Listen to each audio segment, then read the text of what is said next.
There was a time long ago when black media meant something, and I don't know about you guys, but I'm sure my listeners, who of course are brothers and sisters, as black people, we all grew up as kids with a cover with an Essence magazine, either under our under our tables in our living rooms, or on top of our tables we had a stack of Essence and Ebony magazine, uh, Ebony magazine and Jet. You guys get the picture.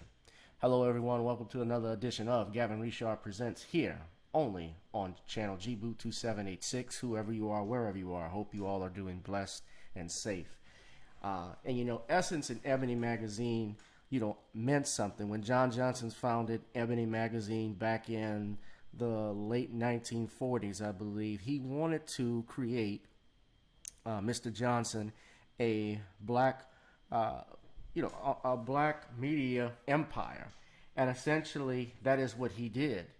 And same thing with the founders of Essence Magazine. The founders of Essence Magazine, Essence was founded in 1970 by five individuals. One I know in particular, I don't know him personally, but Edward Lewis, Clarence O. Smith, Cecil Hollingsworth, and Jonathan Blunt.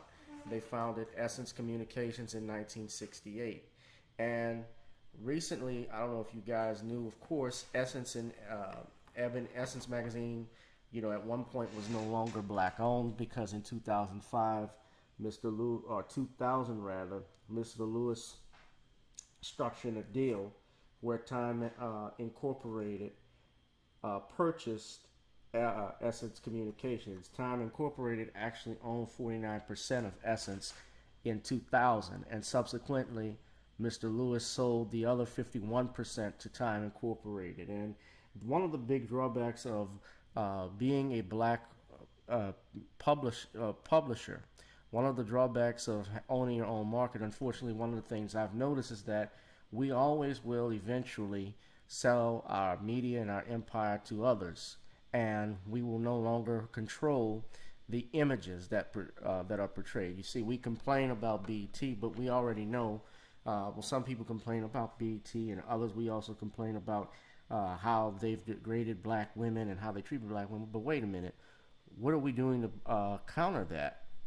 Do we have a publication of our own again that can offset the negative impacts of a BET or a MTV or whatever? I know MTV is not black owned, but you guys get the point. And when people complain about that, what else are we offering? And you think about it, in the last 20, 30, about the last 25 years now, there in some way, shape, or form, black publications or black media in general are no longer owned by black people. It was started by black, it's no longer black. Motown Records in 1988, Berry Gordy sold to, I believe it was Polygram Entertainment. Then you had obviously BET being sold in 2000. Bob Johnson sells BET. Ed Lewis sells Essence Magazine. And when John Johnson passed away in 2005, sometime after that, I believe Chase owns Ebony Magazine. And these magazine companies, once, like Essence, they represented elegance. You saw beauty in it. You take a look at this picture, you see a beautiful black couple here. I see things, a beautiful black woman. That's elegance and class. Now, when I look at Ebony Magazine, Ebony was the same way.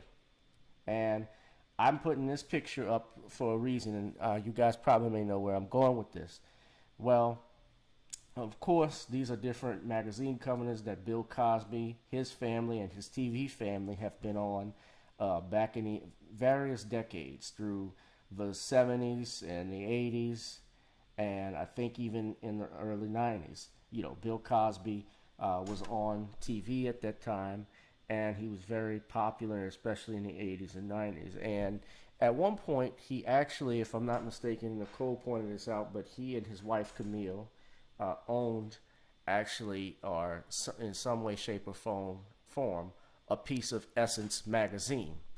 Now, today, July 12th, as I am doing this video with you all, marks the 83rd anniversary of Bill Cosby's birth. Today is his birthday. And he sits in Phoenix Correctional Institute, nearly 2 years into his sentence. And of course, his appeal, or right to appeal, had been granted by the state Supreme Court of Pennsylvania. And I noticed that once his appeal was granted, and if you guys paid attention to the media, once that was granted, you had other women, a few other women coming out, releasing statements about Bill Cosby, why they came forward, almost like clockwork. Like as soon as that appeal was granted, the next day, one former accuser comes back out and says something. Then you have another. And then, of course, you have these paid trolls that are even within this companies like Essence Magazine that wrote a hit piece that I'm about to show you right now. But as I stated earlier, Essence Ebony Magazine once meant something. And now it has gone from, elegance and, journalism has changed as well. It's been a hit piece, and now you see things like this. Now,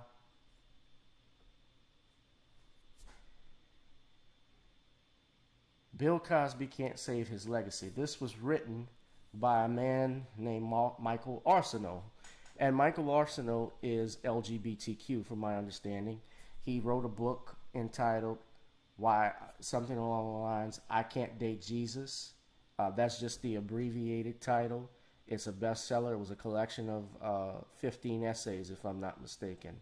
And he wrote this article, Bill Cosby Can't Save His Legacy. And of course, your Essence Magazine, of course, 50 years later, this is the 50th anniversary of Essence, they also did something here. They put Billy Porter on the cover of Essence Magazine. The first openly gay man making the cover of Essence. Now,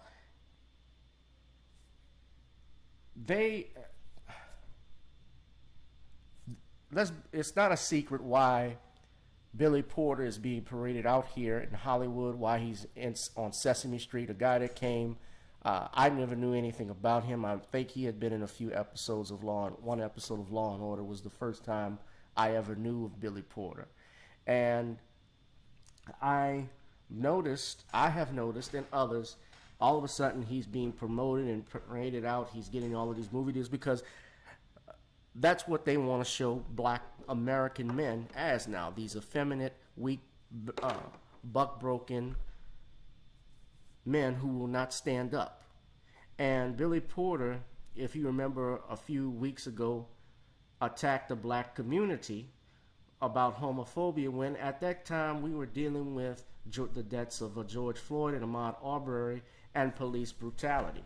Now, I'm not going to make this about Mr. Porter, but what I am going to talk about with Michael Arceneaux is this hit piece that he wrote on Bill Cosby. Bill Cosby Can't Save His Legacy. Well, first and foremost, it is not up to Mr. Arceneaux to say whether Bill Cosby's legacy is saved or not. His legacy, to many, is cemented. And you can see from reading just a few paragraphs of the article, and I'm going to read this to you right now. Excuse me 1 second as I pull it up, because I wanted you all to see this. This is what's the first paragraph in the article. Just listen to it. Bill Cosby is a conundrum for me in that I veer toward calling for the end of the carceral state and hold a general disbelief in hell.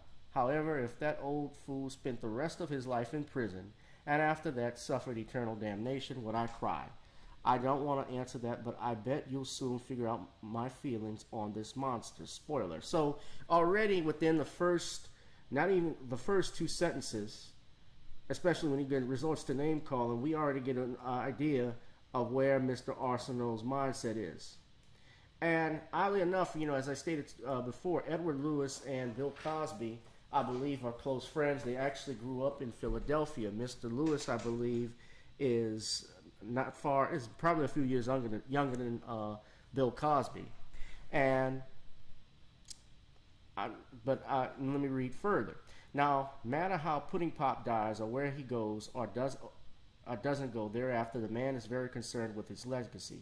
Cosby had always come across to me as a self-important know-it-all based on past interviews, so I am not surprised by this. After all, since being convicted of sexual assault and serving his sentence at a state prison in Pennsylvania, Bill Cosby now fancies himself as a bit of a political prisoner akin to Mahatma Gandhi.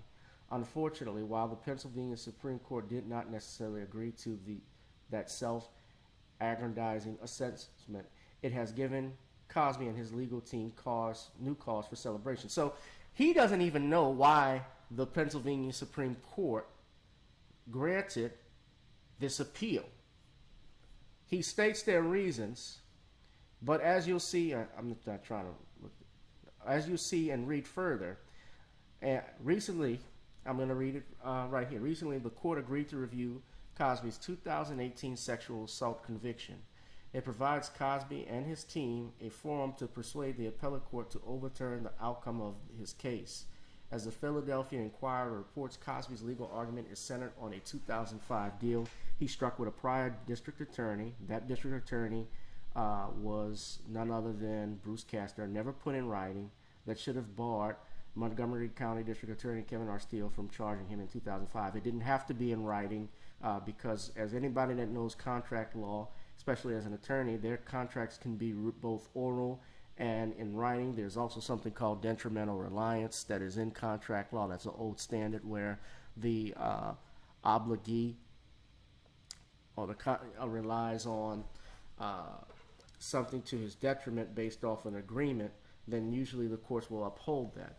And it actually was in writing from my understanding because there was an email that was sent, and it also was approved by the civil court judge, if I'm not mistaken. Somebody that knows more about it, has access to it, can correct me if I'm wrong. But I do know that Bruce Castor, based off of his affidavits that he gave back in 2018, shortly before when the sentencing had began, he stated that he made a promise to Bill Cosby that there would be no prosecution. He also testified to this in 2016 at a preliminary hearing. So I go further. Moreover, the court said it was interested in the decision by the Montgomery County judge who oversaw the case to allow prosecutors to call as witnesses 5 women whose allegations fell outside the statute of limitations, but whose testimony was meant to bolster the account of Cosby's central accuser, Andrea Constand.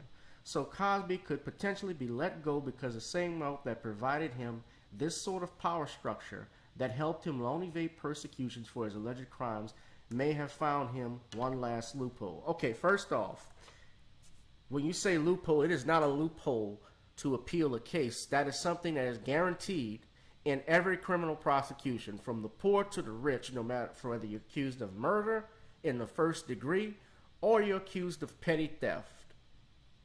You have a right to appeal your case, and there are structural and procedural issues that have to be dealt with. Excuse me. Let me turn this up so you guys can hear me. There are procedural issues that must be dealt with, that must be, of course, have to be double-checked by a higher court when someone's freedom and somebody's life is at stake. Our courts demand that because our Constitution ordains it through the 5th, 6th, and 14th Amendments. The 14th Amendment, as you know, deals with due process through the state courts. The 6th Amendment guarantees a fair and speedy trial. It also guarantees impartiality. It also guarantees the right to confront accusers. Bill Cosby was not allowed in truthfulness to confront any of his accusers because, number one, he's, for the main reason, he's blind, so he doesn't recognize any of these women per se. The other thing, too, was that there was an agreement by the prosecutor not to prosecute, and Bill Cosby gives a civil deposition, thereby not invoking his Fifth Amendment right, even though he did not invoke it based off of the prosecutor's promise. It's not about a loophole. It's not about a loophole. You see, this is not This is not journalism. This is not journalism. This is paid trolling. Goes further. In a statement, Cosby's team said, as we've all stated, the false conviction of Bill Cosby is so much bigger than him. It's about the destruction of all black people and people of color in America. We're extremely thankful to our attorneys, Brian Perry, Jennifer Bongine, and Barbara Zemlock for their tenacious efforts in fighting for the vindication of Mr. Cosby. Here's the thing to me about Bill Cosby. If you're familiar with his pound cake speech and the broader media tour and message behind it, you understood then that Bill Cosby is not for all black people. What he did in that speech was to justify state-sanctioned violence against black people. Cosby has no empathy for the plight of poor black people. Okay, let me stop right there. Now, let me read the, hold on. I'm going to finish it. Let me finish it. He had no nuance in him for the basic fact that nihilism he condemned in some of us was bred from nothing. Poor black people let Bill Cosby down, but he had nothing to say about how society continues to fail black people. Okay. Bill Cosby, number one, let's not forget, this is a man that grew up in Philadelphia, Pennsylvania, in the poorest section. So Bill Cosby was poor himself in the 1930s and 40s, growing up as a child. You know, he also, with his money that he accumulated, being the one that got out, he gave over $200 million to your historically black colleges and universities. And then on top of that, he also gave monies to various civil rights causes. The NAACP, I believe, has carte blanche to use his image and likeness at any time. He also gave monies to Melvin Van Peebles, when Melvin Van Peebles was making Sweet Sweetback Badass Song, at the time where most studios rejected the idea of a black director directing a movie project about a black man who beats the system, like Sweet Sweetback Songs did, Badass Song did. He also, let's not forget, co-created the Black Stuntmen's Association up in Los Angeles while he was on I Spy, when black stuntmen were not heard of, and they would put white men in blackface and with an afro wig to go around and stand in for a black actor. And Bill Cosby was against that. Not to mention also the hiring of, black wardrobe workers and blacks in cosmetics and so on. He has used his money for great causes. He is a philanthropist. So let's be clear about this. He is not somebody that doesn't know what it's like to be poor. And on top of that, yes, with his pound cake speech, while I even took issues with it, there were some things in that speech, if you really understood what he was saying, he was 100% right. There were some things I took issue with. No, all poor people are not bad. And Bill Cosby realized even last year when he did an interview, earlier this year, he did an interview, I believe, with Stacey Brown of the Black News NNPA. That was the black news company that Stacey Brown works for. He even stated that I made a mistake in my pound cake speech. Well, he didn't say it in those words, but he said I made a mistake when I said all, because he realized he generalized an entire group of people, which he should not have done. But Bill Cosby, certainly his record speaks for itself when it comes to his philanthropy, when it comes to the people he's hired on his show. He's done nothing but with black people. He has always done interviews with your Essence Magazine and Ebony. He's bailed out countless HBCUs who would not be here. And he helped educate our children. Let's not forget also, he did black history programs on television, like as far as back in the 1960s. Black History, Lost and Stolen, a special he did for CBS that won an Emmy. It's not about a legal loophole.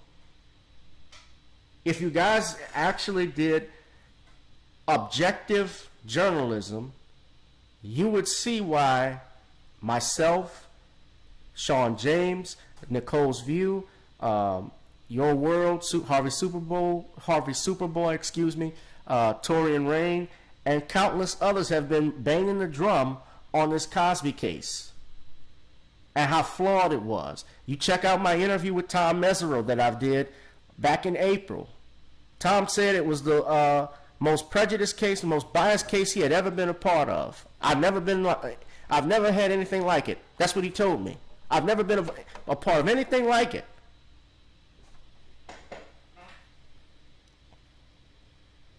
He goes further.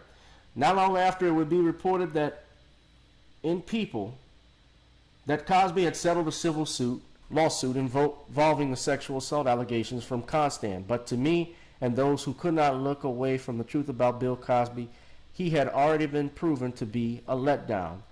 The justice that took far too many decades to come forward should not be discounted on a technicality, but just so Bill Cosby and his supporters understand, a turnover won't remove the stains from his legacy. Cosby will never be looked at as a martyr to anyone besides another walking societal ill. His name will not go back on Spelman's buildings. Those fancy, arguably uppity blacks will not welcome him back into the fold with high, sedity arms. No matter what happens next to many, Bill Cosby will be looked at not only as a monster, but also as a hypocrite. Money can buy your way out of many things, but in this case, Bill Cosby's legacy is sealed. It's the hell he deserves. Well, Michael, I thought you didn't believe in hell. You see, this is a hit piece, guys. This is not journalism. Yes, people are entitled to their opinion. When you talk about not putting his name back on Spelman's building, Spelman didn't even give the money back. Spelman didn't give back the $25 million donation Bill Cosby and his wife Camille gave back. So if he's the hypocrite, I think they're a double hypocrite. Don't just take the names off, give the money back. Give the monies back, Morehouse. Give it back, Spelman. Temple University, give it back since you want to remove his doctorates. And you say a justice that took far too many decades. Let's go back. The earliest accusation is from the 1960s. Bill Cosby, while he was very popular then, was still a black man in America. And like I said, and you should know that given our justice system, any black man that would have done something like that, especially in 1965, when it was not even legal to have interracial relationships in this country, in these United States, they know they would have had their balls cut off. Any black man that would have done that would have been lynched and castrated. And this happening while Bill Cosby is under federal surveillance. You don't think J. Edgar Hoover would have exposed this? There's a reason why Essence and Ebony Magazine is failing right now. This brother, this is Richelieu Dennis. He recently bought Essence Magazine in 2018. So Essence is black owned again, but he stepped down, and apparently this move came from a week because the black female anonymous published an essay accusing him, executives at Essence Magazine, of facilitating an extremely unhealthy work culture. So they have brought this over to Essence Magazine. Now, this brother is also the owner, I believe, of Sundial Products, if I'm not mistaken. And of course, it's not just Essence Magazine that is having its problems. Ebony Magazine is also having, excuse me one second, I wanted to put this up in an article for you. Ebony Magazine has also had its issues, and of course you guys know I don't like to quote The Root, because The Root is just as worse. But they've been battered. They're celebrating 75 years, and they've been battered by bankruptcy filings, unsettled debts to contributors, abrupt layoffs, and class action lawsuits. And you know, Ebony Magazine, of course, had that infamous cover. And I say infamous because it was infamous, of the shattered Bill Cosby family.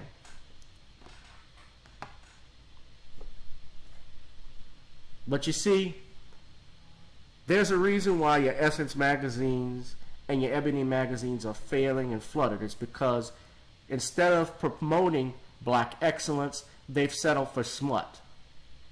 So if you're going to be a researcher, if you're going to be a journalist, the number one rule in journalism is to be objective.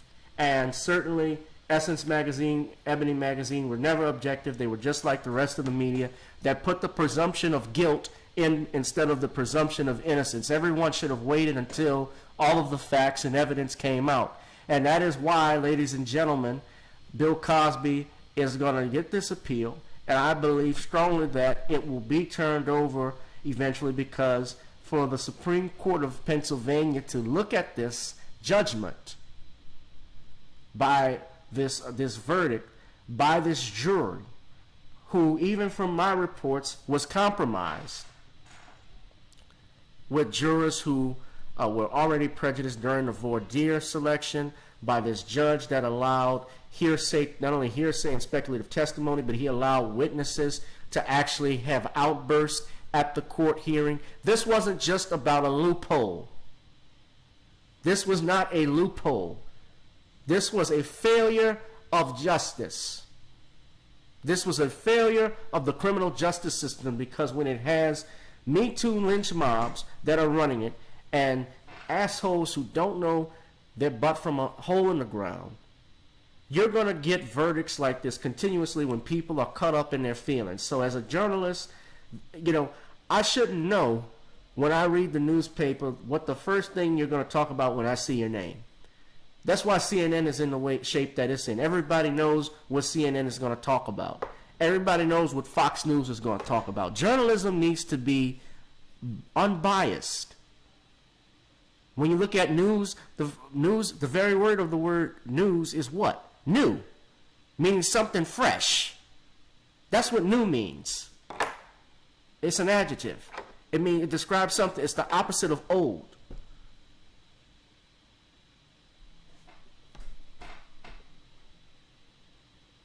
There's a reason why Essence and Ebony, y'all are in the fucked up position that you are. You know, I've gone to Essence, you know, Ebony and Essence. I've gone to Essence conventions before. I've gone to the festivals, and I ain't gonna lie to you, I enjoyed the women. I enjoyed the festivities. I mean, they had women from all over at the Essence Fest, like from all over the world, everywhere in the United States you can think of. And you have the conventions that are there, the businesses that are there. Hey, it's a beautiful thing to see. I ain't gonna lie to you.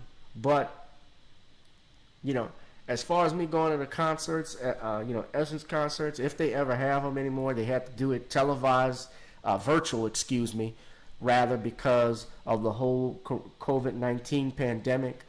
I probably would never go to another one again. I'd save my money. You know, get back to this. This was beautiful. Get back and do reporting. Do honest reporting.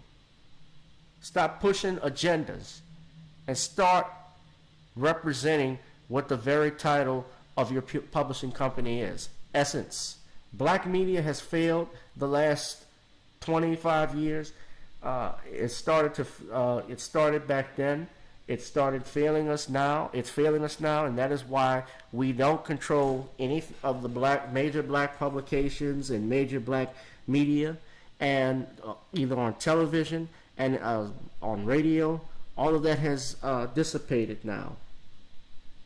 So I say, get back to Essence if you truly want more readers, if you want more people to subscribe to Essence Magazine, people that are going to support you more, because when you put out smut about Bill Cosby's legacy and yet you didn't do your research or homework, or you did do your research and you hid this, you're going to get people that are not going to not only support you, that are going to push for your cancellation. So get back to Essence, get back to Ebony if you truly want to save it from damnation.